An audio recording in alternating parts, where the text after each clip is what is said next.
یہ جو واقعہ میں آپ کو سنانے جا رہا ہوں حقیقت ہے۔ یہ واقعہ میرے ماموں کے ساتھ پیش آیا جو کہ ہمارے ہی شہر کے ایک گاک بلوچ میں رہتے ہیں۔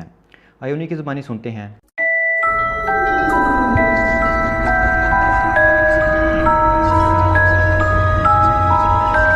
نام عدیل ہے۔ میں یہ واقعہ جو آپ کو سنانے جا رہا ہوں حقیقت پر مبنی ہے، میری آپ بیتی ہے۔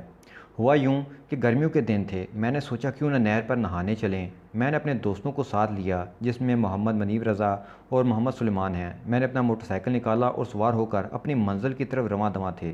1.5 گھنٹے بعد ہم وہاں پہنچ گئے۔ وہاں سے ٹائروں والی ٹیوبیں لیں اور نہانے لگے کیونکہ نہر کافی گہری اور تیز تھی۔ ہم تیرنے میں بھی کافی ماہر تھے، لیکن پھر بھی کہا جاتا ہے کہ قسمت کا کوئی بھروسہ نہیں، اس لیے ہم نے ٹیوبیں لیں اور نہانے لگے۔ 2 گھنٹے نہانے کے بعد ہم باہر نکلے کیونکہ ٹائم بھی کافی ہو چکا تھا اور سورج بھی غروب ہونے والا تھا، گہرے بادل بھی چھا رہے تھے، اس لیے ہم جلدی نکلے، موٹر سائیکل پر سوار ہوئے اور چلنے لگے۔ ابھی ہم تھوڑا سا ہی چلے تھے کہ موٹر سائیکل خراب ہو گئی۔ ہم بہت پریشان ہوئے کہ نزدیک تو ورکشاپ بھی کوئی نہیں ہے، تو ہم تینوں نے اپنے اپنے ہاتھ کنڈے استعمال کیے لیکن بے سود بائک سٹارٹ نہیں ہوا، اس لیے ہم نے سوچا کہ پیدل چلا جائے۔ 1.5 گھنٹہ چلنے کے بعد ہم ایک ورکشاپ نظر آئی۔ ہم نے موٹر سائیکل ٹھیک کرنے کے لیے کھڑی کی اور خود قریبی ہوٹل میں کھانا کھانے کی گھر سے چلے گئے۔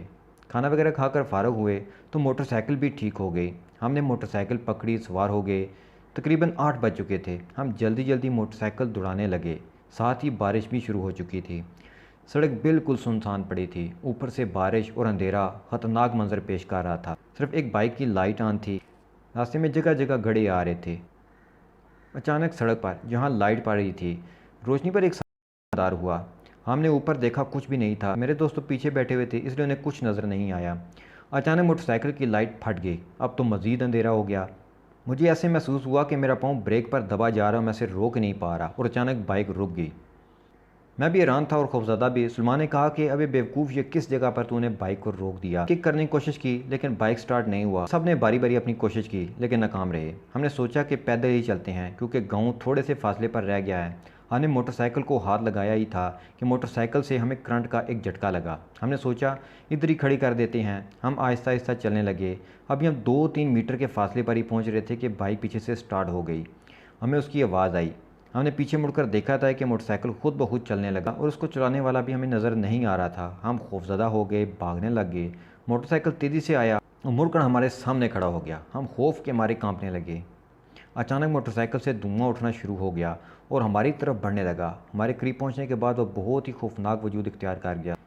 اس کی آنکھوں میں آگ دھکتی نظر آ رہی تھی، بالوں کی جگہ سانپ لٹکے ہوئے تھے، ہونٹ غائب تھے اور فٹ فٹ کے دانت تھے۔ ہم نے بھاگنے کی کوشش کی لیکن ہمارے پیر زمین پر سے اٹھ ہی نہیں رہے تھے۔ اس کے بعد ہمیں کوئی ہوش نہ رہا۔ جب ہوش میں آئی تو میں اپنے گھر کے صحن میں چارپائی پر لیٹا ہوا تھا۔ گھر والوں نے بتایا کہ تم 2 دن سے بے ہوش رہے ہو، تمہیں گاؤں سے باہر کسی آدمی نے دیکھا، تم اور تمہارا دوست سڑک پر بے ہوش پڑے تھے اور تمہارے ساتھ ایک ڈھانچہ پڑا ملا۔ میں نے سلمان کے بارے میں پوچھا تو انہوں نے بتایا کہ سلمان 3 دن سے غائب ہے۔ لوگوں کا کہنا ہے کہ تم اور سلمان اور منیب اکٹھے کہیں گئے تھے۔ اگر سلمان تمہارے ساتھ تھا تو سلمان کہاں گیا؟ اور یہ سمجھ نہیں آ رہا کہ وہ ڈھانچہ کس کا ہے۔